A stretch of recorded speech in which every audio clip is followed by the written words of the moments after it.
નમસ્કાર, નમસ્તે વાલા વિદ્યાર્થી મિત્રો. કેમ છો? મજામાં? હું વિશાલ સર વાઢેર આપ સર્વેનું ખૂબ ખૂબ હાર્દિક સ્વાગત કરું છું આપની પોતાની મનગમતી યુટ્યુબ ચેનલ ઓશિયન કોચિંગ ક્લાસીસમાં. વાલા વિદ્યાર્થી મિત્રો, આજે આપણે જોવાનું છે જ્ઞાન સાધના સ્કોલરશિપ પરીક્ષા 2024માં વિભાગ એના મેટ પોર્શનનો અનુરૂપતા કસોટી અંતર્ગત 23 નંબરનો મુદ્દો અંગ્રેજી અનુરૂપતા કસોટી. પરીક્ષામાં પાસ થવા માટે આઈએમપી પ્રશ્નોનું સમજૂતી સાથેનું સોલ્યુશન છે. આ વિડિયો તમને એનએમએમએસ ની એક્ઝામ કે કેટની એક્ઝામમાં ઉપયોગી થશે. વિડિયો ગમે તો લાઈક કરજો, કોમેન્ટ પણ કરવાની છે દરેક સવાલના જવાબની સાથે સાથે વિડિયો તમારા મિત્રો સુધી મેક્સિમમ શેર કરવાનો છે. અને હા વિદ્યાર્થી મિત્રો, ચેનલમાં નવા હોય તો ચેનલને સબસ્ક્રાઇબ પણ કરવાનું છે. ચાલો તો સવાલ નંબર 1 જોઈએ. શું કહે છે સવાલ નંબર 1?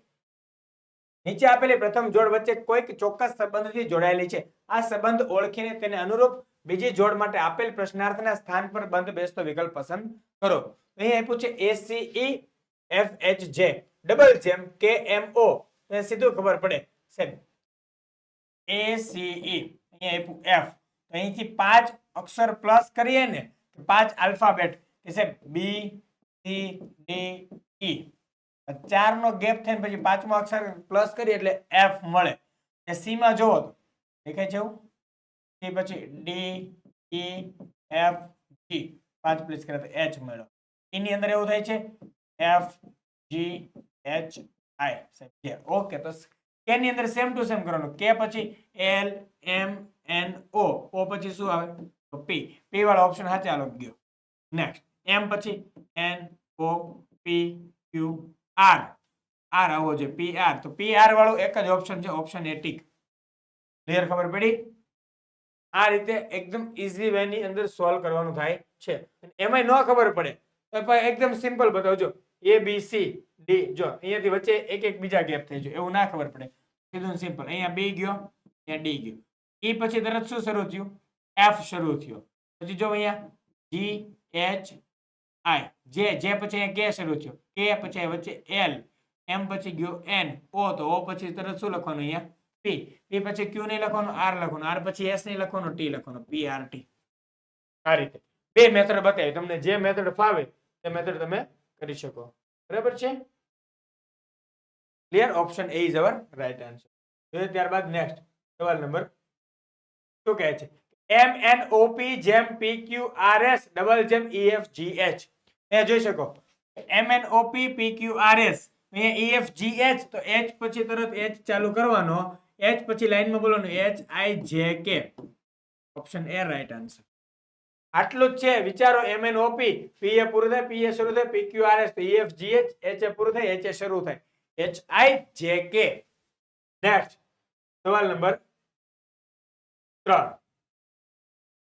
A જેમ D ડબલ જેમ D જેમ ખાલી જગ્યા ક્વેશ્ચન માર્ક. એ જો A પછી BC પછી D આવે, તો D પછી EF રાખીએ તો એના પછી G આવે. G જવાબ. ABCD બોલતું જ જવાનું, ખાલી શું બોલતું જવાનું? ABCD. બહુ ઈઝી છે આ. જોઈએ ત્યારબાદ નેક્સ્ટ સવાલ number, option B is right answer. સવાલ નંબર 4. આ તો એનથી હેલું છે. જો કેપિટલ ની અંદર વીક ક્યુ લખ્યું, પણ સાહેબ જોવો તો W કા W, E કા E, E કા E, K કા K. સમજાણું? ડાબી બાજુ જે પહેલું આપ્યું છે તે કેપિટલમાં છે, એનું જે જમણી બાજુમાં આપ્યું છે એક્ઝેક્ટ એ સ્મોલમાં છે ને ઉલટું કરીને છે. અહીંયા સેમ વસ્તુ થાય. કે કેપિટલ કેનું સ્મોલ K, કેપિટલ ઓનું સ્મોલ O, કેપિટલ ઓનું small O, capital H, K double O H, તો K double O H. Small ની અંદર ભાઈ જો અહીંયા કેપિટલમાં આપ્યું છે તો આ નો લખતા આ લખવાનું, ઓપ્શન D વાળું લખવાનું થશે. ક્લિયર? ચલો, option D is our right answer. Next સવાલ નંબર 5 તો જોઈએ SEACHGZXSTBDFJ જેમ. એમાં ખબર ન પડી તો એની સામે એક્ઝેક્ટ શું આવ્યું? Z આવ્યું. એની સામે X આવ્યું, H ની સામે S આવ્યું, G ની સામે T આવ્યું. એમાં કાંઈ ખબર ન પડી. યાદ કરો, સંજ્ઞાઓના સાંકેતિકરણના વિડીયોની શરૂઆત થઈ હતી.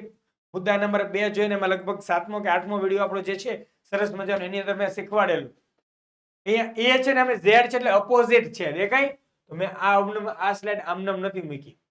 આ સ્લાઇડ મૂકવા પાછળનું રીઝન જ અહીંયા જોઈ શકો છો. એની સામે કોણ આવ્યું? Z આવ્યું. દેખાય છે? અહીંયા A, અહીંયા Z. તેવી પેનલ એ ઝેડ બી વાય. યાદ રાખવાની ટ્રિક્સ પણ ત્યાં શીખવાડેલી હતી.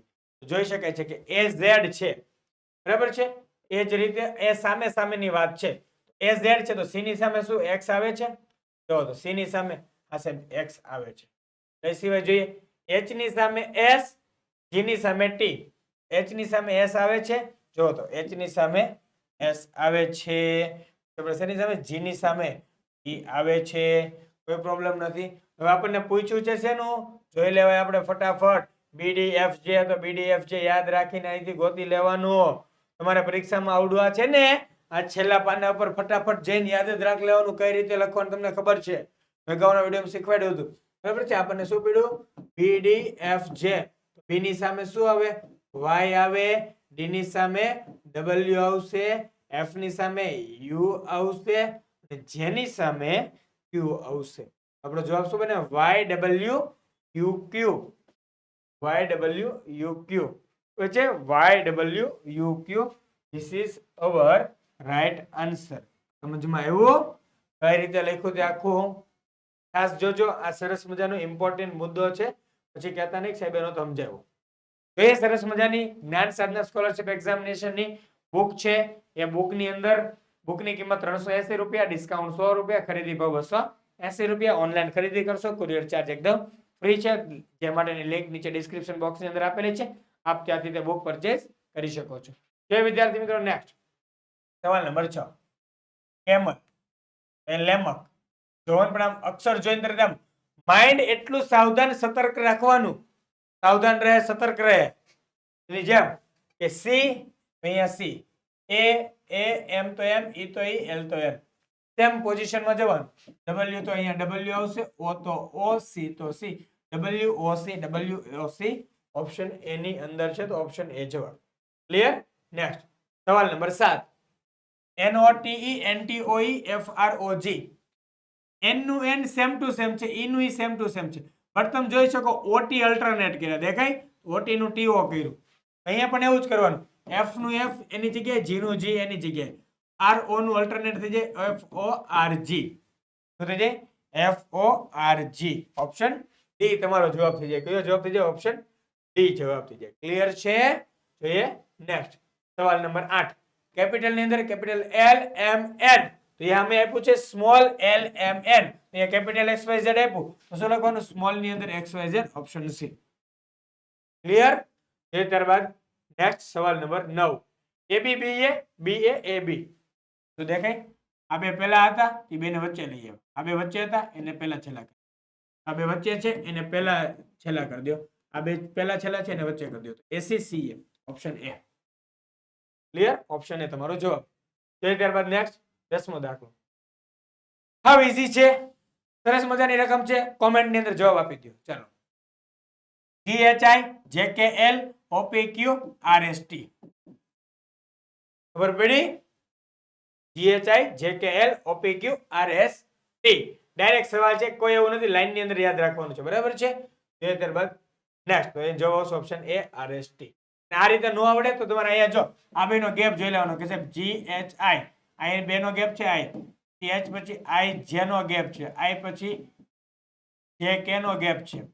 એટલે ખબર પડી બબેના ગેપ થી હાલે છે તો અહીંયા બબેના ગેપ પ્લસ કરવાના. એ રીતે થશે. બરાબર છે? ચલો જે રીતે તમને મજા આવે એ રીતે કરી શકાય. બરાબર? ચલો જે નેક્સ્ટ સરસ મજાનો જ્ઞાન સાધના સ્કોલરશિપ માટેનો મસ્તીનો ફ્રી બેચ ચાલી રહ્યો છે. એની અંદર આ બધી બાબતો તમને આપેલી છે. Live plus recorded lecture, quiz, model paper solution, સાથે સાથે બુક કઈ પરચેસ કરવી તે પણ સજેશન કરેલું છે.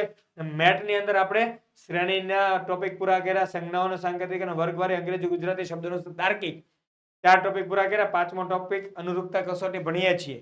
એની અંદર આજે આપણે 23 નંબરનો મુદ્દો ભણ્યા છીએ. નેક્સ્ટ મુદ્દો આપણો આવશે 24 નંબરનો, તે ભણવાનો છે. બાકી ભૌતિક ગણિત વિવિધ આકૃતિઓ પણ આવશે. સરસ મજાનો આપણો સૌથી મેઇન ટોપિક ભૌતિક ગણિત છે. એના વધારે પડતા સવાલો આવવાના છે, વધારે પડતા વિડીયો આવવાના છે. તો મારી સાથે જોડાયેલા રહેજો. એ સિવાય મેં સેટ ની અંદરના બધા વિષયો તમને ભણાવેલા છે. દરેક વિડીયોની લિંક નીચે ડિસ્ક્રિપ્શનમાં આપને આપેલી છે. આપ ત્યાંથી જોઈ શકો. ક્લિયર? જોઈએ નેક્સ્ટ. હવે વાહ, અહીંયા મુદ્દો થાય પૂર્ણ. ફરી મળવાનો છે નેક્સ્ટ 24 નંબરના મુદ્દા સાથે. ત્યાં સુધી વિદ્યાર્થી મિત્રો તમારે શું રહેવાનું છે? અપડેટેડ રહેવાનું છે અમારી સાથે. ફરી મળીશું વિદ્યાર્થી મિત્રો નેક્સ્ટ વિડીયોની અંદર. ત્યાં સુધી આપની રજા લઈ રહ્યો છું. જય હિન્દ, જય ભારત, જય જય ગરવી ગુજરાત.